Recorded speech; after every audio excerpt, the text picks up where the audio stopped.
name's Julie Shaffer. I'm the director in the Philadelphia Homeownership Center for H.U.D, FHA. So I handle the northeastern part of the country for FHA, from Virginia, West Virginia, Michigan, Ohio, all the way up the northeast.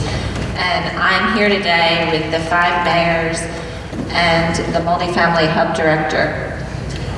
So this is a unique experience. I cover a large part of the country for FHA, so I get to go to different areas, and I've never seen 5 mayors come together like this and want to share their experiences and work through issues together like these 5. I've never seen.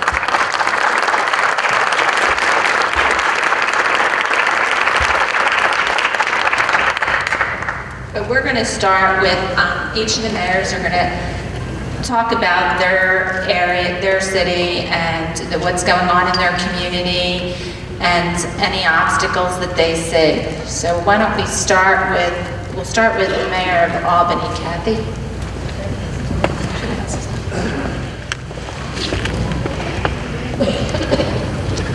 Thank you, and it is great to be here with my fellow mayors because it's been a wonderful opportunity for us to share, to collaborate, and to talk about the potential that all of our cities hold, because each of our cities is unique and they each have a certain appeal, and it's so wonderful for us to talk together about what the potential really is for our region. The stronger that our cities are, I believe the stronger that our region will be, and I'm so happy that I'm serving with mayors who really truly understand that. And the city of Albany, like many upstate cities, has significant challenges. We have also many, many opportunities. But from a housing perspective, I would say that our biggest challenge is that we have 800 to 1,000, probably more, vacant and abandoned buildings. And we have this wonderful infrastructure. We have buildings that are just absolutely beautiful, that have stood for centuries, but that have, through a whole host of reasons, fallen into disrepair. And the cost associated with bringing those buildings back to life really, in many cases, far exceeds the value that that building would have after it's been rehabilitated. And our current housing policy makes it really difficult for cities to have the right incentives in place in order to make those buildings come back to life. And so we're faced with watching them continue to fall into disrepair, roofs cave in, and eventually we have to tear buildings down. And sometimes we're able to replace them, sometimes we just see vacant lots, and we see another piece of the fabric of our city fall away. And so the challenge is really looking at how we approached housing policies in past decades, which was to really concentrate poverty and property and low-income housing in very dense areas.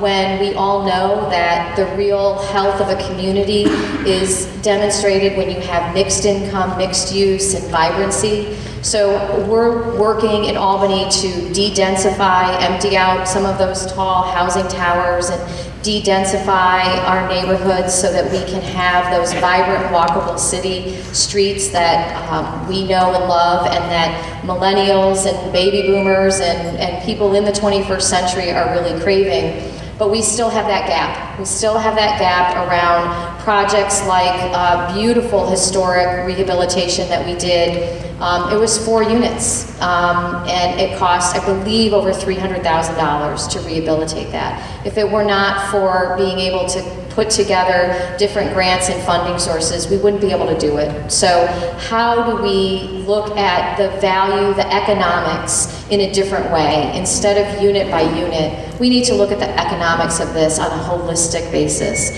What is the impact on our city? What is going to be the overall long-term impact of getting this right? Today we took a little tour in Albany with your keynote speaker, and there was some infill housing that had been built where housing had been torn down right next to a project that the Housing Authority was working on in a historic building. And if you looked at the numbers for that rehabilitation of that historic building, you might say, wow, that doesn't make a lot of sense. That's a big cost per unit. But when you looked at the building and the beauty of it, and the character that it brought to that neighborhood and to that street, to me, there's no price tag that you can put on that. I will wrap up with just one other thing, is that we have this really exciting project going on in Albany that would not be going on if it were not for H.U.D, and that is we are building a campus center in our south end right next to 3 of our public housing towers. And that came out of community input where we had residents from that community saying, why can't we have a college campus right here? And the city stepped forward and partners stepped forward and they said, yeah, why not? And through a H.U.D program that is focused on providing not only job opportunities, but real certification and degree granting opportunities to low-income people who live in public housing, we are building a campus center. It's scheduled to open in June. It's actually 2 weeks ahead of schedule, and it is going to be a place where our residents can come and from all over the city. It's not just for South End residents, but from all over the city, and have access to college courses, to degree programs, to certificate programs, and we're really, really excited about what that is going to do in that community.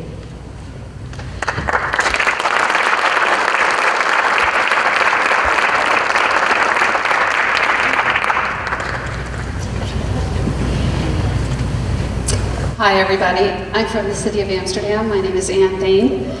I'm the mayor there. But I wanted to talk a little bit today about some of the themes that have been echoed throughout the day and how they relate to each of our communities.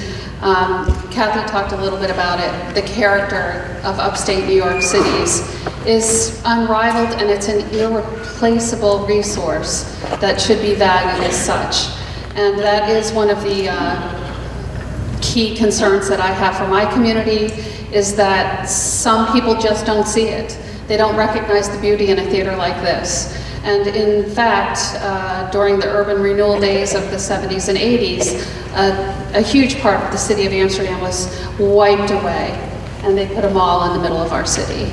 And they changed all the traffic patterns, and they put up Bauhaus architecture that had nothing to do with the historical character of the community. And so I've been spending quite a bit of time trying to rehabilitate what had happened in the past and move forward. Of course, revitalizing a community is a multifaceted process. It's dynamic, and we've talked a lot about that today. There's planning for the infrastructure, for the water, the sewer, the stormwater, the roads, the utilities. And then as a mayor, we all have concerns about public safety, recreation, our downtowns, our waterfront, the neighborhoods, engagement with community. And the theme that I hear today again and again is partnership and intelligence and attitude in addressing these problems. Attitude, I was so grateful to be in the session earlier today when Gary had people from Schenectady, his team of staff and committed individuals from the community. And they kept repeating what I keep trying to tell my constituency, and Julia, you know this.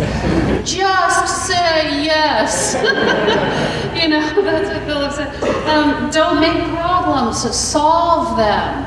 Stop with the negativity. I love that Larry Spring understood so keenly the importance of the school district as it relates to economic development. And Ray Gillen talked about phased development, because I think people look to their government and they think, you're Ray and I elected you, okay, it's been 3 months. Come on, what's going on here? So, and then Bob Hoffman had spoken earlier about be cheerleaders, not naysayers. It is so important, this attitude. That is what will change these communities. For Amsterdam, we've had some big success in the past 6 years. I'm looking at Julia Caro from Senator Kachik's office. She's been very helpful to me, as well as Millie. And so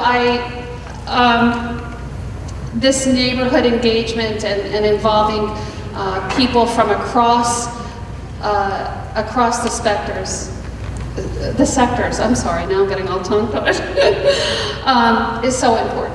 In Amsterdam, we've been working at redeveloping our urban core. We've been looking at our waterfront in downtown. The waterfront was where it started for us, with a beautiful park, and that is expanding. Amsterdam spans two sides of the Mohawk River. So we have Bridge Street on the south side. It's a small Italian area, Italian neighborhood. We've done traffic repatterning. Everything was one way. I don't know if anyone has had to go through Amsterdam, but you could get I'm seeing heads go like this. You could get impossibly lost for hours just looking for City Hall. And so we've been straightening that out. We're looking to relocate our train station from the very western end of the city right to the downtown. We've got a $16.5 million pedestrian bridge project that will hopefully entice people to visit and want to live in Amsterdam and revitalize neighborhoods. We've been working on housing issues with Schenectady through the land bank, the tool that was talked about earlier, and through a code enforcement module that's very exciting that Mayor McCarthy came to me with, and that's with CTG, and that has been a very exciting project that hopefully you'll hear more about later in the thing. This has all been through millions of dollars in grants, all of the improvements that we've been making. We're very grateful to the state agencies that we work with, DOT, Department of State, ESD, you name it, we've gone to them for money. We recognize the opportunities that have come our way through tragedy, actually. With the flood, we had some significant damage done in the city of Amsterdam, but that has allowed us to go forth with projects that we might not have necessarily been able to pursue. And also we had a very difficult situation with two murders that had occurred in the city of Amsterdam. We have a very safe community. The word murder is very foreign to our city, but 2 years ago, I think it was 2 or 3 years ago, 2 young boys were murdered, age 16 and age 13, by 2 other young children. And because of that awful experience, we've had a huge surge from the community to address the problems of youth and to address the problems of neighborhood engagement. And we have a new art center, we have a new community garden, a labyrinth at City Hall and a peace garden, a new recreation center. We've had park improvements. We have a huge neighborhood watch and beautification association now.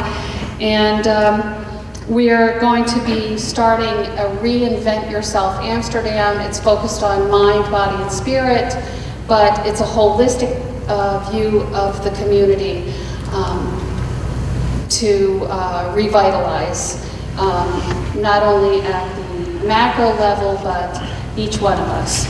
So we've been working on that. Partnerships are very important to us, working with the hospital. They're our largest employer, with industry leaders, the chambers, and we've really worked at our regional partnerships. I know I met Lou through NICOM, the New York Conference of Mayors, through the Mohawk Valley Regional Economic Development Council. We're from a separate regional economic development council, but because of Gary, we've been crossing over those lines. And also, I'm a member of the Erie Canalway National Heritage Corridor Commission. The Erie Canal is central to our revitalization efforts. So this is something that joins us all together. I think, again, the media plays a very important role in all of this. The superintendent talked about managing perceptions. You know, the messaging is very important about what's happening in our community.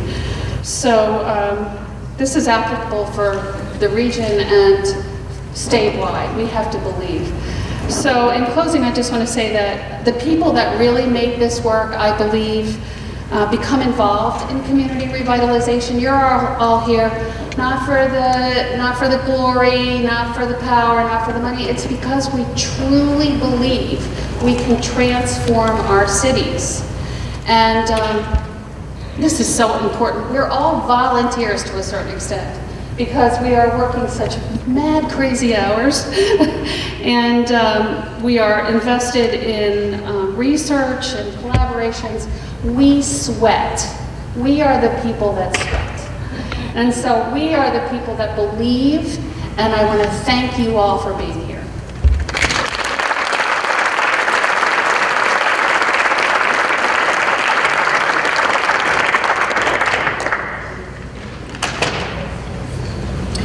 Okay, you're going to think this is in gender order, but it's actually in alphabetical order according to city. I just figured that out. So. Well, I know you're trying to be gentlemen, but actually S comes before SC, SA, so there you go. Thank you all for being here, and thanks again to my colleagues. This is a great opportunity for Saratoga to be in this loop and this continued working relationship with HUD. I'm very much looking forward to getting more involved in the housing issues and tackling some of the challenges that Saratoga faces as well.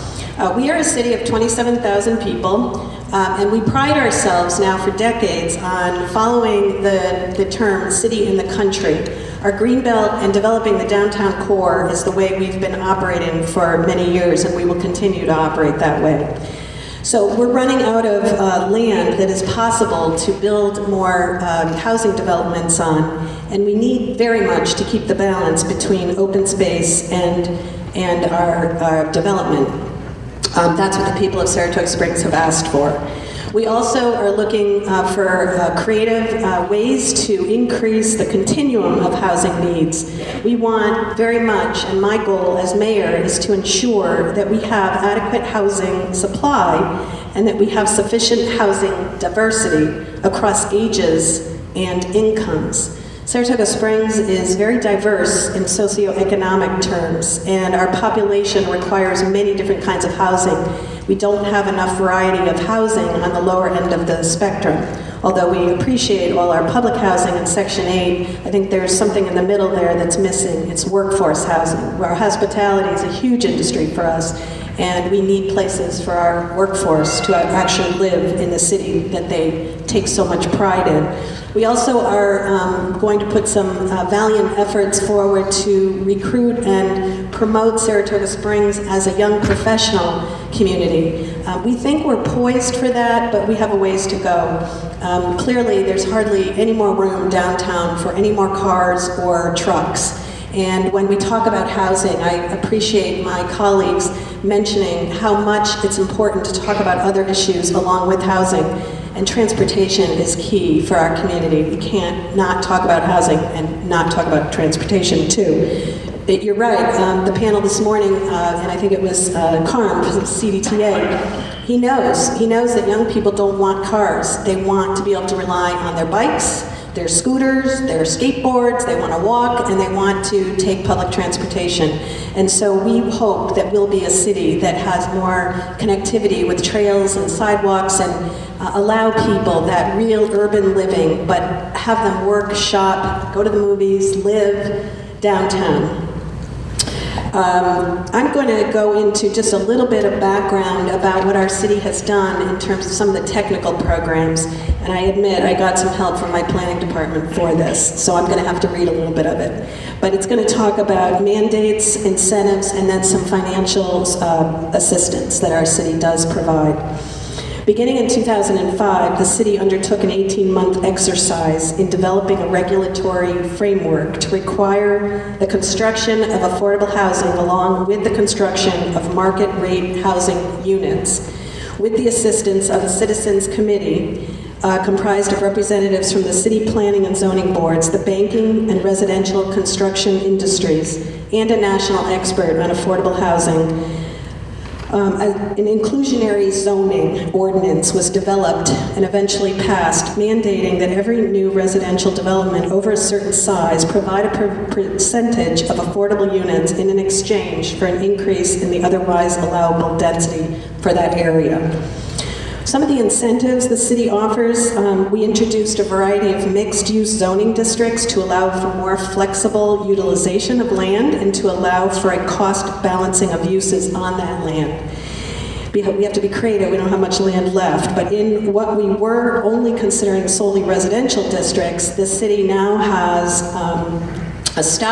introduced a series of 3 neighborhood complementary use districts to allow for the greater utilization of street-level properties for retail, office, etc., with the opportunity to balance the costs of adjacent residential uses. So again, we're looking for more mixed uses, which is why we also adopted a series of transect mixed-use zoning districts that greatly reduce dimension requirements and provide property owners and developers significant flexibility in the types, commercial, retail, residential, density and intensity of allowable uses. This flexibility has resulted in some pretty exciting projects for Saratoga. At the site of a former one-story Price Chopper and a sea of surface parking, Sonny Bonaccio, who many of us know, and he's kind of coming down to some of your other cities, I've noticed, a local developer in Saratoga, born and raised there. He's received city approval to redevelop this Transect District parcel and has now included 6-story, 196,000 square feet building to house 31,175 square feet in commercial space, including a unique urban Price Chopper, which our citizens fought for. Price Chopper was going to move out of the downtown area, and we really felt it was important that people be able to bike and walk to their local grocery store, and 124 residential units. So this developer has indicated a commitment to work at Saratoga Hospital, one of the area's largest employers, to offer approximately 10% of the new units at affordable rates to the workforce at the hospital. So again, Sonny is also partnering with veterans in another project that he's doing. He's going to offer a percentage of the units at a lower cost to veterans that are in need of homes. Some of the city direct financial assistance, whether locally funded or supported by state and federal resources, it's a municipality that may also reduce the cost of housing development and construction by providing some of the financial assistance through a variety of programs. Infrastructure subsidies, the city currently provides reduced water connection fees to developments that include affordable housing units, low guarantees loans. The city has produced and provided loan guarantees to assist a Saratoga Affordable Housing, Inc., a group to purchase 28 units of existing housing and convert to affordable housing. We have housing trust fund grants. We have donation of city property for affordable housing. That's kind of an interesting one. The city has partnered with Habitat for Humanity and Saratoga Builders Association and the nonprofit Rebuilding Together Saratoga to redevelop 2 tax delinquent properties into affordable first-time home buyer opportunities. Construction is expected to begin later this summer. We also have, the city successfully applied for $100,000 in federal stimulus funding to subsidize necessary infrastructure costs associated with the construction of 15 new affordable housing units on Allen Drive. That's a continuation of some of the housing authority units that are there as well. And Shelter Plus Care program that we operate right out of City Hall. It's a wonderful opportunity. We have funded programs that include tenant-based rental assistance programs to provide rent subsidy to 26 disabled homeless persons and a permanent supportive housing facility for persons with disabilities, including a specific focus on assisting U.S. military veterans. And I guess I just want to wrap up by saying, I mentioned last night that when I found out Saratoga Springs, and again, as Ann mentioned, that sometimes it's a tragedy that puts you into action, but after we had a death of a homeless woman, and I found out every other city was doing a Code Blue emergency shelter program, we got right on it. And now what we're realizing is that once you build that relationships and that trust, that you then need a continuum of care opportunities. And our city is really hoping that through building the partnerships, and I can't stress that enough, and I think everyone here today has stressed that. It's not just the government, it's not just the mayor that's going to take action. We perhaps can facilitate that action, but it's the nonprofit organizations, it's the local clergy, it's the governmental programs on a higher level that are going to partner with us. It's a public-private opportunity that we have to serve the continuum of housing needs, and we're really looking at that full circle in Saratoga Springs. And we very much want, or I do very much as a part of my agenda, to take care of the lower end of the socioeconomic spectrum. I'm looking forward to working with my colleagues and my mayors here, all of you, and H.U.D programs that we're being introduced to today. I think we have a bright future in the capital region. Thank you.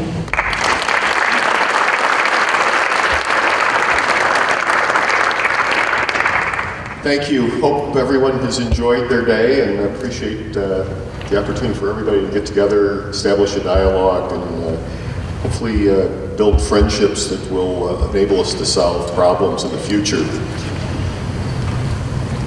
My problem in Schenectady, and my colleague sitting here, is really distressed property.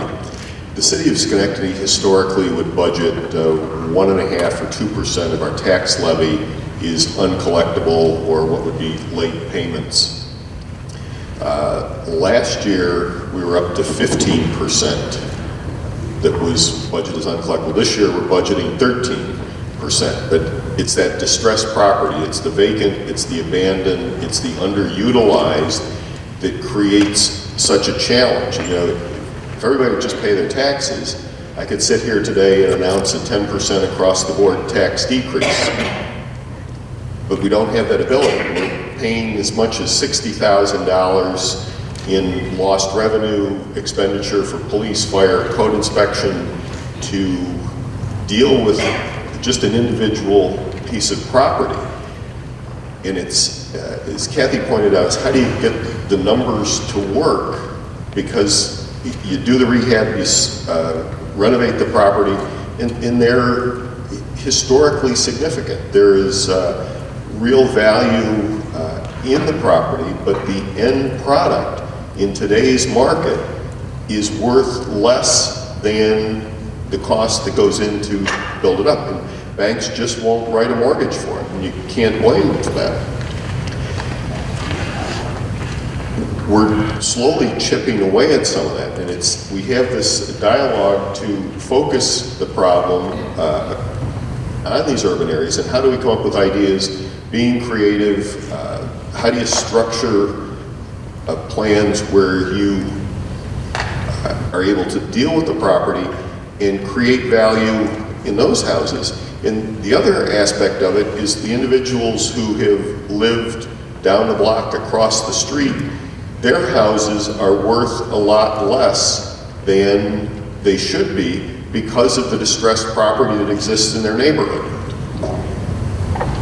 And when you look at the level of services that we provide in the cities, that generally we're fairly efficient in terms of the police, the fire. I know people won't agree with this today, paving the streets. We're going to fill those potholes when you leave. That's on the schedule for tomorrow.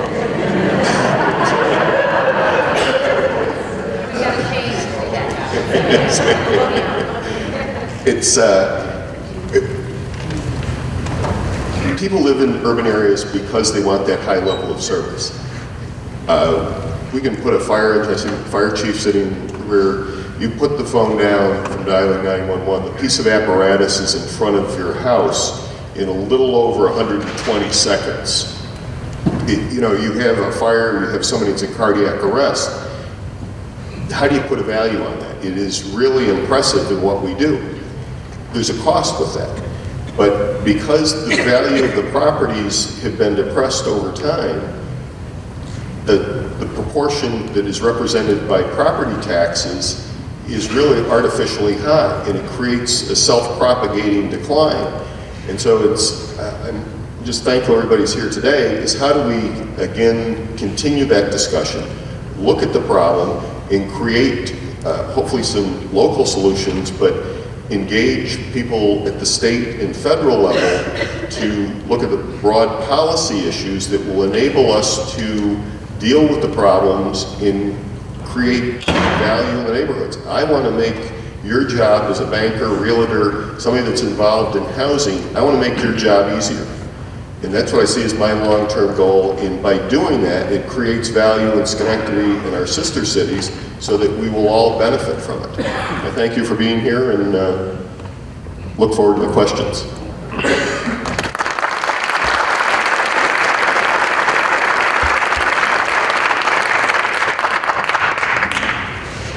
I want to thank all of you that are here today, that are still with us. Your program started at 8 o'clock this morning. You probably got here at 7:30, 7:45, and you're still with us. So I want to thank all of you that are sitting in front of us today for your perseverance and taking the time and the effort to be a part of this. You know, it would have been very easy for you to take off, but you're here. So I want to first of all, thank you for that. I have to agree with the other mayors, and being the last speaker really makes my job easy. I agree with everything they said. But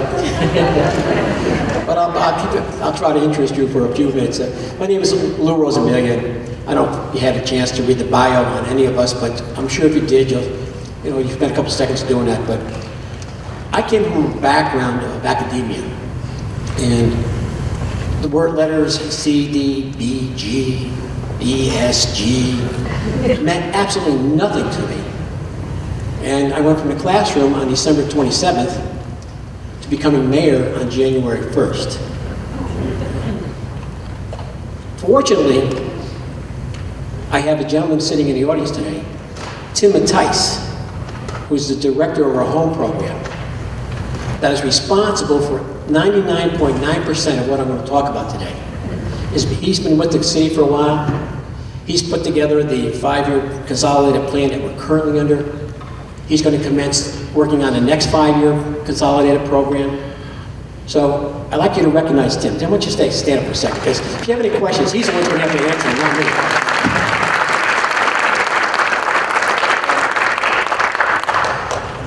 But listening to the other mayors, I heard Kathy talk about, we have a lot in common, but there's a lot of different things going on.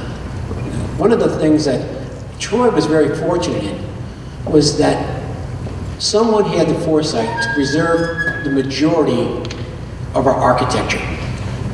Right? We've lost one piece of, I would say, architecture downtown Troy, but beyond that one piece, it's still there, let's put it that way. Hasn't been preserved very well, some of it. But what we're experiencing now in Troy is a new boom. And this boom has to do with housing, mixed use, commercial use properties. But one of the problems that we have with that, and I don't mean it in a negative way, is that most of that housing is being geared toward market housing or high rent or high, high income housing, right? Which doesn't do a lot for what we really need to focus on. It's great for us, it's good for the economy, it's bringing disposable income into the city, but we need to look beyond that. And that's where Tim really came into play. We need to look at the communities. And over his tenure, he spent some years here, and like I said before, we've spent over $5 million in CDBG funds for infrastructure in one of the downtown communities we refer to as South Troy. Last year, and continuing into this year, we're going to be spending over another $1 million in another section of Troy. And they were targeted areas because they were identified as areas that needed extra help. Housing was not up to standard. The infrastructure was not up to standard. And we said, well, how do we get people to go back into those communities? And again, I lean on Tim because if anybody had a chance to talk to him today, you'll hear the excitement that he has in his voice and in his heart for creating neighborhoods, affordable, sustainable, right location, right type of housing for individuals. He does a superb job doing that. And his enthusiasm has now transcended to me. And now I see the picture. Coming out of academia, I didn't see that. I was in a different world. But in the last 2 years, there's a whole new world that I've seen and been exposed to. And what we're talking about today is a part that I don't like. We need to change. How do we go about that change? And it's funding from the HUD that helps us do this. Tim has started 15 new affordable housing units. They constructed new pieces of property. Kathy said before, when it comes to cost versus value, we spend a lot of money and you look at the value of the property, and then the people have to be able to afford that property. So we've done a lot in the 5-year time period, the one plan, and I know Tim has got great plans and foresight into where we're going to be going. I know that you wanted to hear about housing, and it's very important, and housing is critical to our neighborhoods. We have in Troy what's called the Taylor Apartments. As you come across the Congress Street Bridge, there's 2 that are currently occupied and 2 that are empty. They belong to the Troy Housing Authority. And one of the issues with that is, what are we going to do with it? We don't want to put people back into these homes. It's improvement. It's not the right place. It's not the right environment. And as Kathy said before, we need to de-densify and not densify. So the city of Troy is trying to work with Troy Housing Authority to work out a deal where we can take those properties in exchange for areas that we have vacant buildings, vacant lots, and have them use their resources, along with private sector monies, to build houses so that people can have an owner-occupied home. And we really feel as though there's a lot of value in that. The pride of someone owning their own house. The opportunity to go out and sweep the sidewalk and make it mean something. Plant it from flowers. These are so integral and so necessary for people that we think is a very, very good idea. It's a long process. It hasn't been going as well as we'd like. One thing I've learned as being mayor, I started something 2 years ago, and we're still waiting for it. I never had to juggle so many balls in the air in my life. Nothing seems to get done. I don't know, mayors, help me. I say that. Gary's the senior member. Gary, how many years you got? Oh, yeah, okay. How much time you got? But is that true? Will they ever come down these balls? But no, she says that's not reassuring. But it is. It's just a program, and Troy we're committed to doing this. And in the next 5 years, we're looking at continuing to develop that infrastructure. What is it? What's necessary out there? The parks, the playground. We talk about demoing a piece of property. Well, what do you do with that property? Can it be turned into a playground, a park? In Troy, we're very fortunate. We got the Capital Region Capital Garden, the community gardens. And when we had the community gardens, Gary and Kathy joined us in Troy, and it was a great celebration. It's just like, okay, we can do something with that area.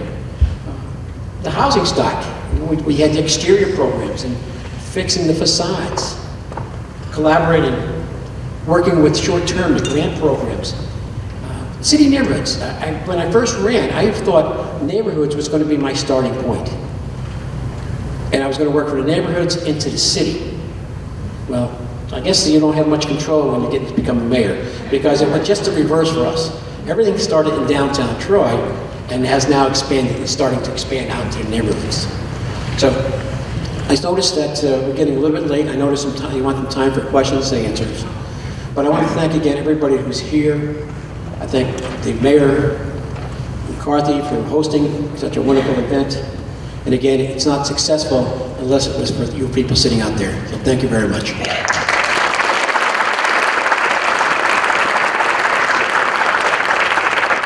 Willard, the Multifamily Hub Director. I'll let you go next.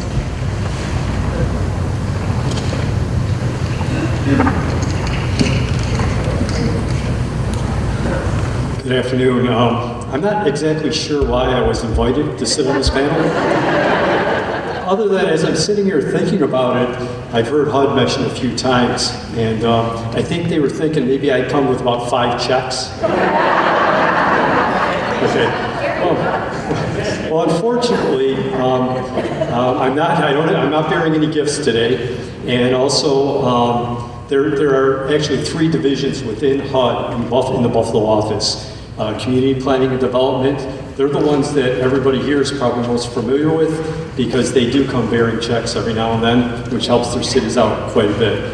There's also Public and Indian Housing, which I'm sure everybody's familiar with also in our office. And then I'm the Program Center Director for the Multifamily Division. I'm not sure what people know about our division or not, so I'll just give you a quick little brief background on it. For the most part, we are insuring, we're FHA, we're the Federal Housing Administration, the multifamily side, anything 5 units and up, we can insure the loan, which brings in, you know, the money from the lenders by providing that mortgage insurance. We do it for affordable housing, and we do it also for market rate housing. We have every single one of those in each one of these communities here in the cities. We have a number of properties, I'd rather call them properties than projects, but properties that we oversee when they were first developed probably. We either insure them or we provide subsidy to them. But we also oversee them to make sure that they are being maintained. We have regular inspections of them, which again helps the communities maintain the housing stock that they have so that it doesn't deteriorate in that. HUD is very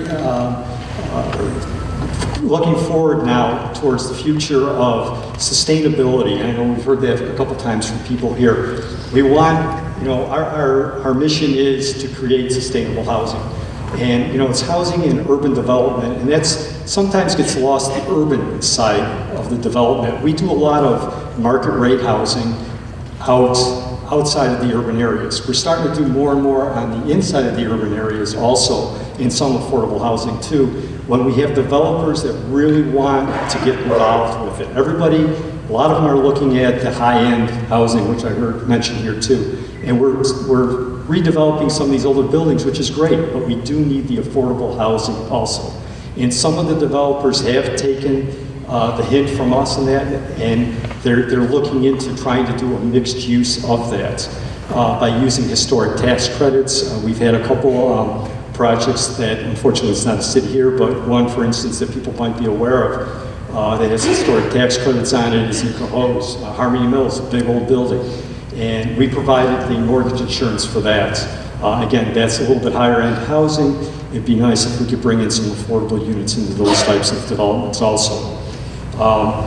Tax credits, low income housing tax credits and historic tax credits can be utilized also with our mortgage insurance.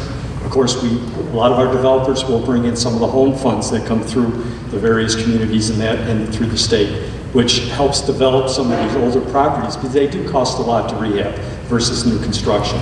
But again, it really helps the neighborhoods in that if we can do that. In each one of the cities that are up here, several properties currently have the rental subsidy in them. Unfortunately, there is no new rental subsidy out there, no new Section 8. So we have to make sure that we utilize what we do have in place as best as possible. And I think that's the key on moving forward, is just making sure that the current owners do maintain their properties in good repair and also good financial so that they don't deteriorate over time. And again, I'm sorry I'm not bringing checks today.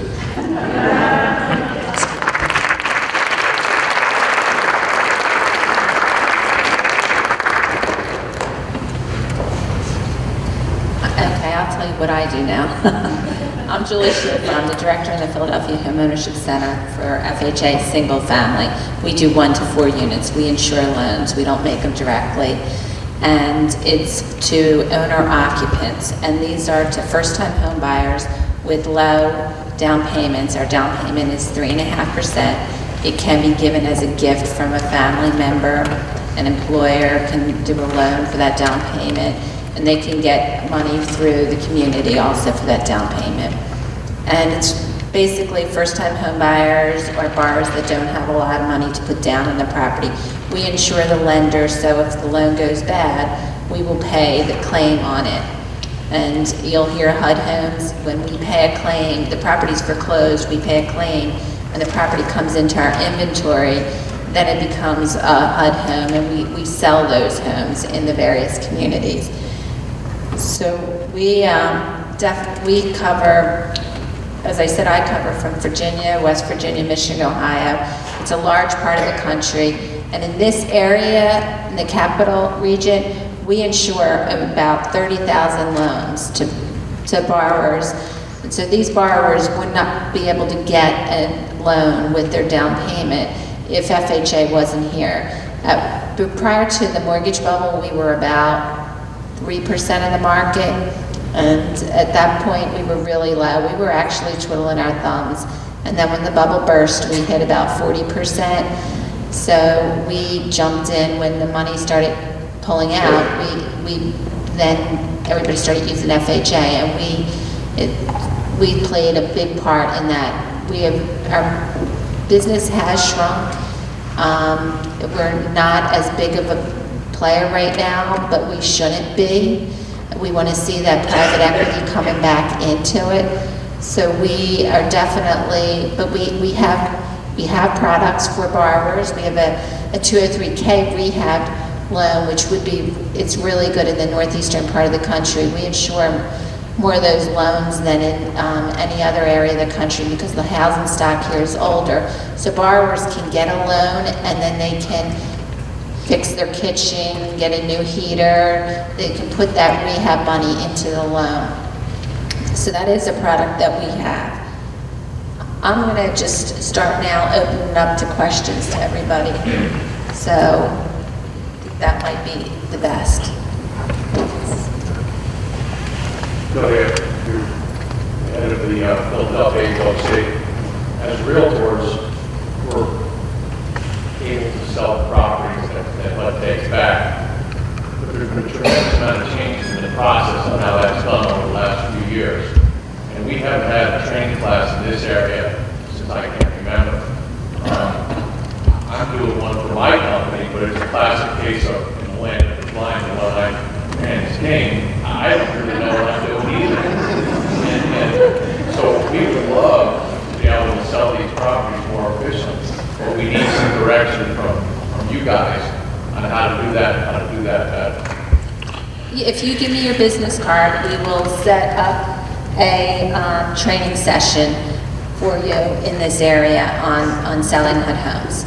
All right, I promise we'll get that.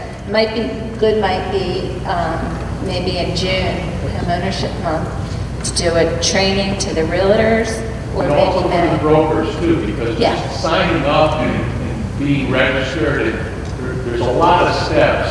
And since the website changed a couple of years back, I think there's a lot of confusion on how to do it. And it has to be done annually, and there's no notices sent out, so people tend to, it expires on them, their ability to do the bids. There's just a lot of things that I think could happen a little more efficiently, which would be in your best interest too.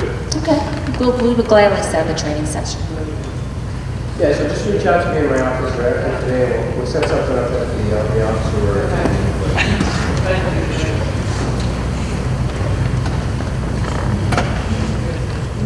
Any other questions? Is the utilization of the 203K program as robust in this area as we would like to see? I used one on my own home 18 years ago, and it was what I had to do because the local bank that I originally mortgaged with would not do that, so it's my only option. But I have not heard anybody in my neighborhood talk about having used the program, and I'm kind of surprised because I'm in one of the deaf neighborhoods experiencing this investment in Albany. And it would be a great tool, but I don't ever hear anybody talking about it. We would like to see it utilized more. It is a great program. My sister actually bought a house outside of Philadelphia, and it was a bank-owned home, and she did a 203K. So she renovated her kitchen, and she put in windows and all. It's a beautiful, she has a big old stone house, and it's beautiful what was done, and she was able to do that with a 203K loan. She wouldn't have been able to do that otherwise. We can actually offer, we do have training on these, on the 203K. We have it on our webinar. We're going to have one coming up. And we can try to do something locally too, to make sure that the communities are up here aware that there is a 203K loan out there that you can use to rehab some of these older properties that might need new kitchens, might need new bathrooms, new windows, and then it's rolled into the loan. So I'll get with Jamie on that, and we'd be willing to work out something and do it. Along with that, as realtors, oftentimes I have people that want to use the 203K, but they have people in their family who are actually quite good, and I'm not, talking about people that don't know what they're doing, but people that they have resources that aren't separate from them. They're, family members that are willing to help them. Maybe they have a family member that has a construction business that can help. But I know that the 203K is not supposed to be family members, it has to be separate. Is there any, and I've run into this a lot, is there any chance of there could be anything else that might work like that? We don't have anything else right now like that. I'm under the impression that there is a lender in the Capital District, Wells Fargo, who does allow a self-help process, but the only lender of the 5 203K lenders in this community or this area. It is a rigorous set of requirements for the contractor, the family contractor, or the self-help individual. So provided the individual can prove a long history of successful track record of completing rehabilitation, and can provide resources and provide references, there is a way to make that happen. Yeah. Tina Kibo at Wells Fargo. A lot of lenders don't like the self-help, I know. but yeah, we do allow it. And actually, when my sister did her 203K rehab, she did some self-help because the uncle was the plumber, so when they did that, and my brother-in-law was the electrician, and they had to go through that vigorous, yeah. But if Wells is doing it in this area, and they do allow it, I would check with them. Thank you. Well, we have the mayor here on a question of that. How do you manage the conversations with your colleagues on the city council when it comes to talking about community development, where they might have one set of ideas, and affordable housing for special needs populations and homeless people? Do you have any ideas for how to get everybody in the same ballpark? Well, I have some of my colleagues are here today from the council. We all want to solve the problem, make things happen. So it's a dynamic dialogue of how do you get to the end point, get the one building fixed up, get it rehabbed. In what I found over the last 2 years is that there is no straight model. Everyone, I use the model or the analogy, it's a $5 or $10 million deal where you've got to put the engineering cost into it, you've got to put the architectural, there's environmental issues, there's title, the lawyers, except it's a $100,000 deal. And normally the money isn't there to roll into all the work. So we use city staff, we work through it, we try and be flexible. The council has the last say in terms of city property, in terms of disposing it, and they've been, I think, full partners in terms of that review process of making suggestions, giving different perspectives and how the project may proceed. But again, you want to keep it moving, try and get the end game, to get that property back as a home, get the business opened, and create value in the neighborhoods. And in Albany, we do have a common council that is, I think they really share the same goals and the same desires. Our challenge is that, we don't just have one neighborhood that is impacted by vacant and abandoned and economic challenges. We really have 3 neighborhoods and a 4th neighborhood that is also challenged for other reasons. And so there it becomes a question of, when we're trying to figure out how do we go about this process of revitalizing these neighborhoods, you look at a number of different models, and in many instances, some of the models that work the best are the ones where you really concentrate in a certain area and take a concerted effort to put all of your resources there. And that's challenging in an environment. Right, so, it really requires a lot of collaboration, a lot of community input, and a lot of involvement in just understanding why the decisions are being made, how they're being made, and really it stretches us to try to think about how do we work on allocating those resources in a way that's going to be impactful, but it is difficult. And, you know, sometimes you have a big project that comes into play. We have an area that was a fifth area that is problematic in the city called Park South. And because of the partnerships that we had there with Albany Medical Center, you know, we had a partner that was able to invest monies and make some changes there so that it wasn't coming out of city dollars, it was that private partner. And that's an area where we've been able to, you know, working with the communities, developing the plans for what they want for their communities, and then finding those private partners who can help to move that process along. You know, our ability to use city dollars are really very limited. And, you know, as we all know, CDBG dollars have been cut year after year after year. You know, it really becomes difficult for us to do anything, you know, significantly impactful. So where we've had those impacts would be, you know, the H.U.D project, like I said, the campus center, where, you know, you have H.U.D realizing we need to provide a pipeline of services so that residents in our most economically challenged neighborhoods have the opportunity to succeed. You know, so it's those outside dollars that were really chosen for us instead of chosen by us. Yeah, I can say that projects come before the city council all the time, sometimes before, sometimes after the planning board. So we look to our volunteer leaders for a lot of advice. But I also can say that because we're now finally, after 12 years, going through a comprehensive planning process, I'm hoping that this will get the council all on the same page, and eventually we will adopt what is recommended to us, hopefully this summer. So the process is very useful, even if there's lots of arguments along the way. I think hopefully the outcome and the results will be something that's very usable and will be updated.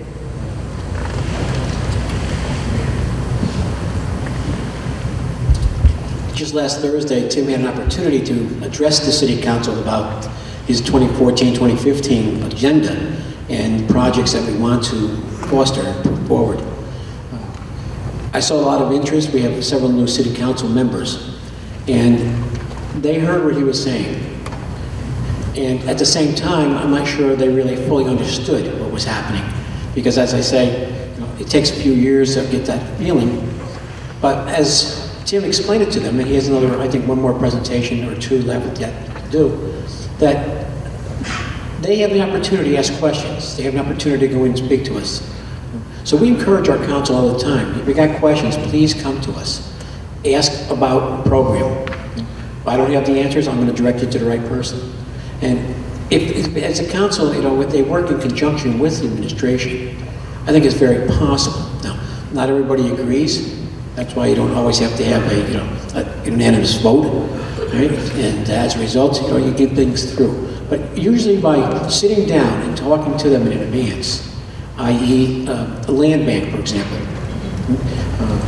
We're looking at submitting an application, and we're in the process now of going through it. But if I just go to my council next Thursday night and say to them, listen, we would like to pass a resolution to submit an application for a land bank, we have a problem. There's an educational piece that has to be done. And we've learned that very quickly with the current city council because of their backgrounds and experience. That I just can't walk in and say, this is what we'd like to do.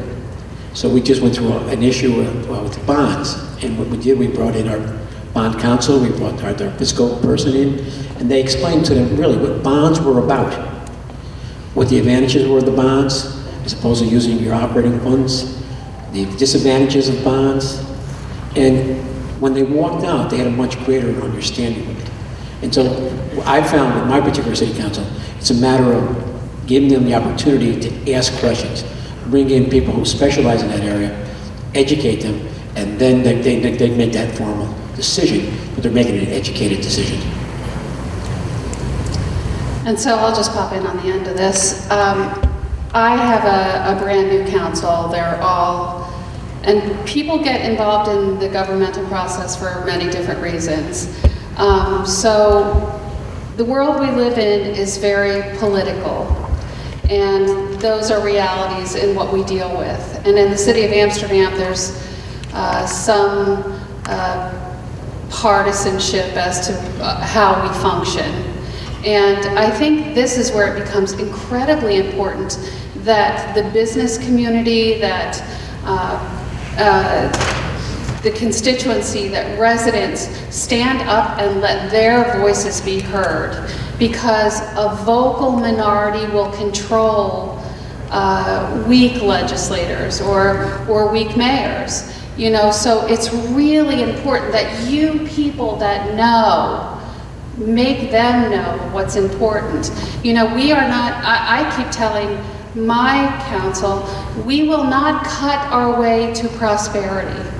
That doesn't happen that way. We've got to bond for certain issues. You know, in the city of Amsterdam, we've spent $2 million on demolitions. We've demolished 100 properties in 6 years, but it doesn't even dent it.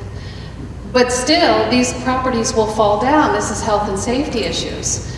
And the governmental bodies and people that become involved in this need to understand that they are responsible for the health and safety and growth of their community.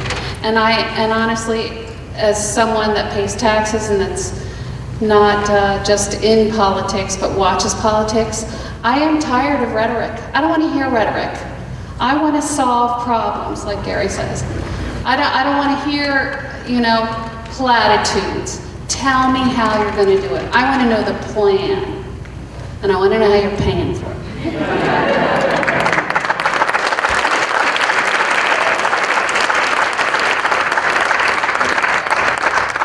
Hi, pleasure actually being in front of you guys. I'm Roger. I'm a local realtor. I'm big really. I had a question for you guys. I'm listening about mortgages here, and more or less the biggest focus I noticed with buyers that I take out are taxes. You mentioned at the end of your call. I know there's obviously different trends, so talking about loans, but what can be done about regulating the taxes? Because I used to live in the city of Albany, and I love the city of Albany, and I noticed a big jump. Living there 5 years, it went up $1,600 my taxes, which made me sell my house. A big concern that I noticed with buyers, they constantly see that they ask, what could be done about the taxes if they continue to go up? I noticed the town of Bethlehem, just obviously having a reassessment value. What's going to be done in the future? Is that something you can answer and shed light on? I'm sure I'm speaking for other realtors here that are here, especially mortgage companies. We're all affected by this. Is there anything you can shed on about taxes in the future? Because I think that's the biggest question when people buy a home, and it also appreciates the value of Schenectady, Troy. People talk about this all the time, and these people call me, which seems to be a growing home values because taxes haven't gone up in the 8 years I've been doing real estate. So I'd love to hear what you guys have to do. And I'm just going to just briefly mention that, you know, for local governments, for city governments and residents, they look at their tax bill and they say it's astronomical. And I think a lot of times the person paying the taxes, me included, may not understand where my money is going and why it's happening. And there is a perception, I think, at a state level that the local governments here are spending like drunken sailors, and we are not. You know, there's a lot of mandated cost in our budgets. There's pensions and there's health insurance. It's not our operational budgets that are driving the increases in your taxes. There are situations that are causing taxes to go up that are beyond the control of the local level. So I would just say that we are being very conservative in what we're doing, but we need assistance from the state level and the federal level in managing these costs. You know, take Medicaid from us, and you watch your property taxes go down. I have to agree with what Diana was saying, but in addition to that, we're always trying to grow the tax base. And the idea there is the more properties we put on the roll, obviously, now we can spread the cost over a larger number. But the costs will continue to go up. You know, I'm sure everybody's familiar with the governor's proposals and what has just been passed, you know, the tax freeze. I know personally that puts, in the city of Troy, that puts us in a very difficult situation.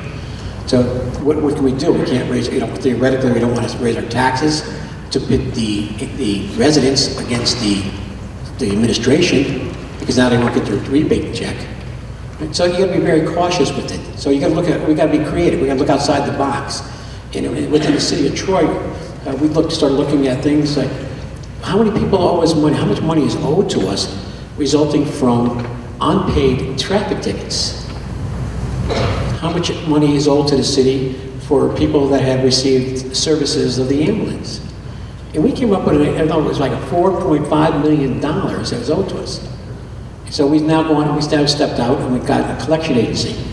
Right? So we're going after the delinquent monies as well as the taxes themselves. So we're trying to do initiatives like that as well. In addition to that, we have a large percent of our properties are tax exempt in the city of Troy, about 44% of it. And that puts a little bit of a stress on us. Kathy's laughing, what's hers, Kathy? Go ahead. It's 50, what? I love 44%. And there's people talking about, the conversation of should we assess some type of service fee for the tax exempt properties every time you go there with an ambulance, fire, whatever case may be. So we're trying, right at this point, we need to think outside the box. How can we tackle that without raising the cost to the taxpayers, providing them, number one, which is safety. And that's one of the issues. When you start cutting the budget, what do you do about fire, police, sanitation? Those areas, that's what people want for their money. So that leaves you down to the office people and the people that are actually within City Hall. So there's a lot of challenges ahead of us. Right? But that's some of the ways that we hope to tackle some of these issues. It's a problem. We all know that. But if you break down city budget, Schenectady people quote that paying $6,000 a year in property taxes, $5,000 to $6,000. It's a big number. Of that, the city of Schenectady generates it's just under 30% of it. The city, or the county, is about 22% of that bill, and the school district is roughly half of the bill. So the portion that I'm responsible for, if you take $6,000, that 30% is $1,800, it's $150 a month. For that, I pick up your garbage. You can let your water run 100% of the time. I give you the best quality water, as much as you want.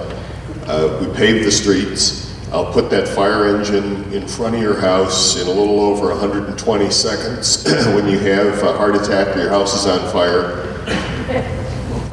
And I would ask you at the same time, how much do you pay for your cable bill? How much do you pay for your cell phone?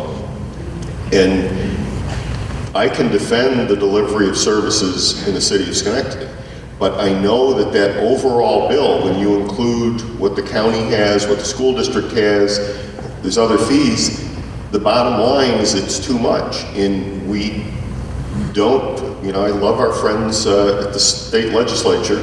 They're great people, but there's a lot of rhetoric. They create a lot of these mandates and they don't give the bottom line relief that enables us to really make those structural changes. Well, and I think it goes deeper than that. We fundamentally can't continue to expect the current tax structure to work. We have concentrated poverty in our cities. We have people living in some of the poorest census tracts in this region, living in our cities, and we're asking them to subsidize services that benefit everybody in the entire capital region. So if you have a heart attack or some other health event, you're coming into one of your cities. You're driving on our roads, and you are going to receive some of the best medical care that you can receive anywhere in the country. When you come to work, when you come for entertainment, you're coming to your cities. And we are also home to a tremendous amount of our subsidized housing. We have $500 million worth of property in the city of Albany that is off the tax rolls because it's public housing. We as a society have decided that we are going to provide a safety net so that people do not have to go homeless, so that people have a place to live. That's the right thing to do. That is how we should be acting as a society. But yet we are expecting our cities to really fully subsidize that because of how our property tax system works. So in the city of Albany, yes, we get sales tax revenue, but guess what? It's shared countywide pro rata. So we get the same portion of a dollar, whether it is spent in our wealthier suburban communities or in the city of Albany. When you look at how aid is distributed in the state, when you really start to look at a per capita level, and then you start to compare poverty statistics and statistics of distress, we need to look fundamentally at what it is that we're going to do to fix this underlying problem, because when you concentrate poverty, you also concentrate public health issues, you concentrate education issues. We know that our districts that are struggling with poverty are the districts where we have some of the highest costs associated with that education. And yet again, where are we generating most of the dollars to provide that service? From property taxes. So, yes, we all need to work harder. We need to look at our revenue sources. In a city where 80% of the commercial property is not taxable and we have 2 tax rates, we've got a significant structural challenge in the city of Albany. And there are things that we need to be doing to deliver services more effectively and more efficiently. But this is a structural issue. And we subsidized, through our tax dollars, the creation of the suburbs. They didn't happen magically. They happened because state and federal subsidies allowed them to happen. And now as we recognize that when you look at the quality of life of living in cities, when you look at the environmental footprint, when you look at the fact that millennials and seniors and people of all shapes and sizes and stripes want to go back to that urban, walkable, livable environment, we have to look at how are we going to fund that infrastructure. What investment do we need to make at the federal and the state level in order to rebuild that infrastructure and rebuild our cities? And so I know I sound a little bit defensive, but we get really beat up about this, and we know that the taxes are high, but we also know why they're high. And it goes back to this issue of just basic fairness and equity. And that's got to be addressed at the state level and at the federal level as well.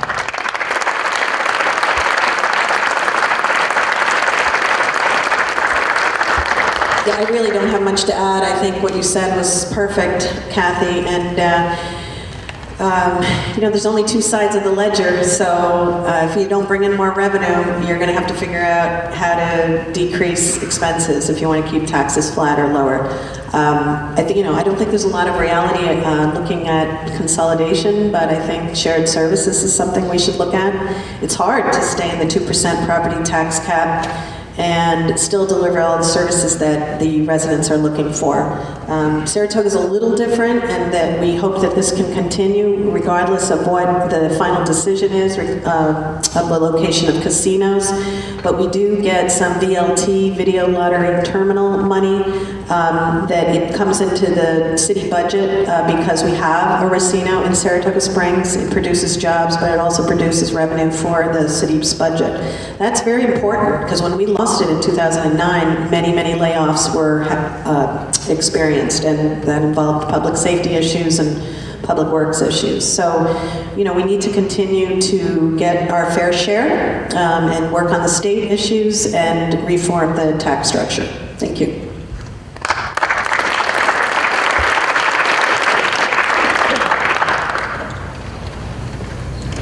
I was just going to say, so that's encouraging that you know that the tax situation is really getting going. And so what would you say is stopping the actual reform process to start to take place? Maybe like healthcare system, no one really knows what to do about it yet, or rule there is really in a position to maybe get some of these already taxed or other elected officials. I think it's changing the narrative.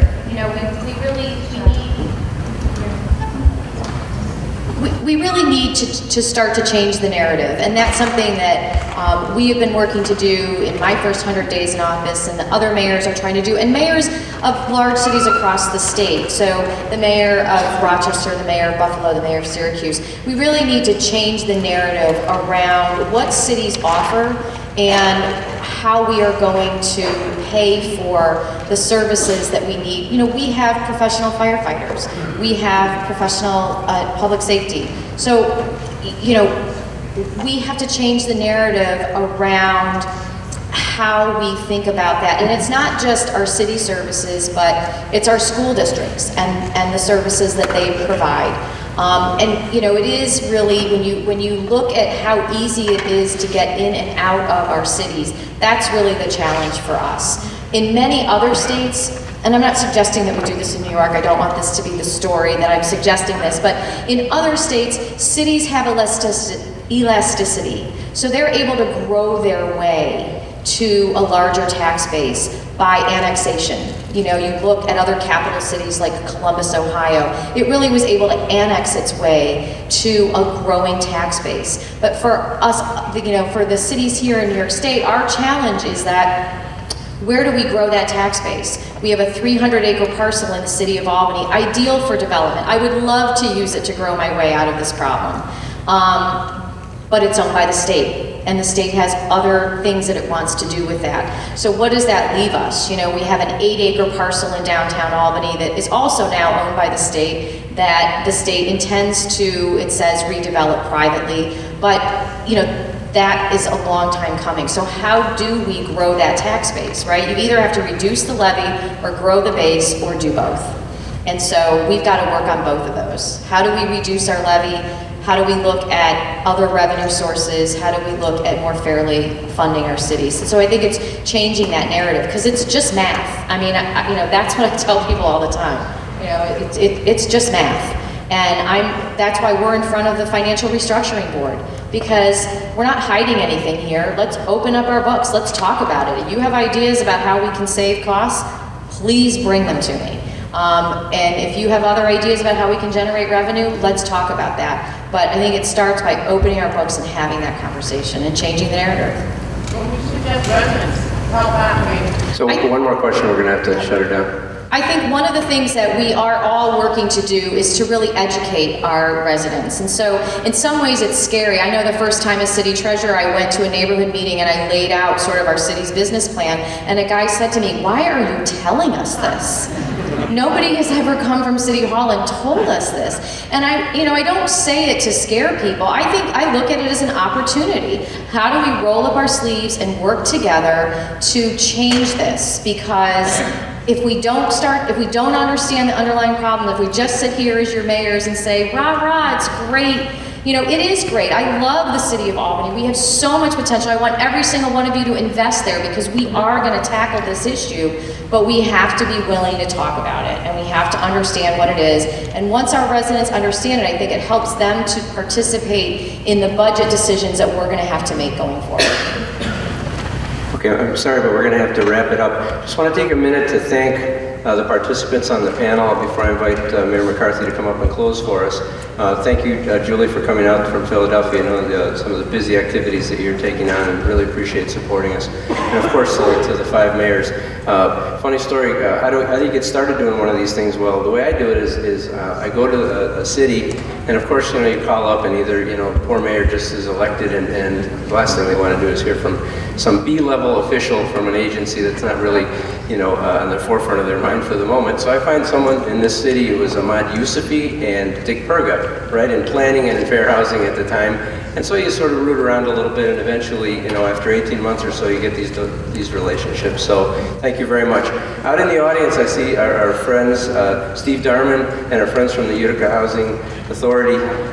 We're going to be doing an activity very much like this next year to include Watertown, the Utica, Oneida, Rome area, and Binghamton. So we invite our statewide partners to be looking for that. And we're thankful that they sent their emissaries to see how you all are doing it here in the Capital District. And then I guess, and finally from my end, as you look at thinking about what your Department of Housing and Urban Development does, we do a number of things. If you want to look at the numbers and the span of what our office covers here in Albany, in the Albany Field Office, I invite you to look at page 27. I won't bore you with the details now, but look at page 27 at your convenience in the program. And it talks about the programs and the millions and millions of dollars that help tens of thousands of people in these 24 counties. So with that, I'll invite the mayor up to give us a closing. Thank you.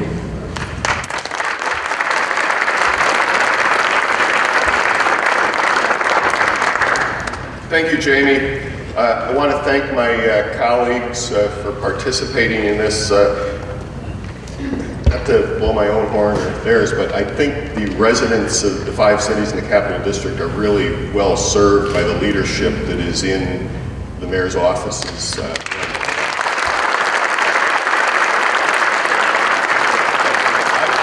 been involved in local government for a long time, and I just consider myself extremely lucky to have these colleagues in the dialogue that is evolving and just the attitude that is being projected where we want to work together, we want to bring people in, we want to have a collective value for the Capital District that everybody sits up and takes notice for.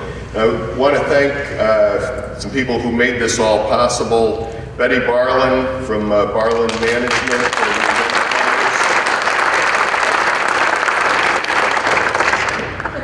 I should tell us, well, if I got the microphone on the mayor, I can do it. This is, I don't know, 5 months ago, we're starting to talk about doing this event. We did a Realtors Day last year that was very successful. And Jamie is there, some of the staff is there, and it's evolving to a much bigger undertaking.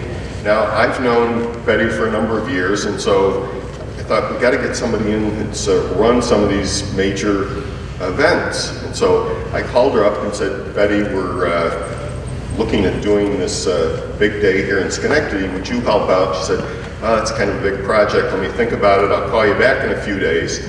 And so she calls me back and says, okay, Gary, I'll help you out. And we've had all these meetings going up through, and it's 2 days ago we had the last meeting. And there were some good days, there were some bad days, you know, you're trying to get everybody scheduled, get everybody here. And Betty goes, wow, this has really come together because, you know, this is my first time doing a conference. I said, what do you mean? She said, yeah, Gary, I've done events, I've done parties or other things, but I've never done a conference or this multi-level stuff. So Betty really has all that hidden talent.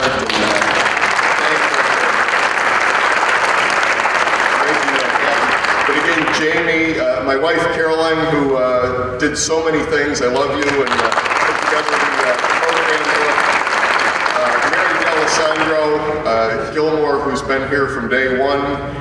Last year, this year, Mary, thank you so much. Deborah DiGenova, Olga Alvarez, Ann Nobles, is Ann still here? Ahmad Yousufi, Samantha Maiku, John Polster. People just stand up so we get a Ray Legier. He left. He's down in Philadelphia at some hockey game. Jerry Karlstad, Joe Ferry, Suzanne Phillips, Sandra Mason, Patricia Sherman, Marcia Quick, Joan Egan, Karen Corona from the school district, Joe Piazzo, is Joe here, who's been videotaping all this, Kim Rainey from Berkshire Bank, one of our major sponsors, Bonnie Kelleher, Linda Casso,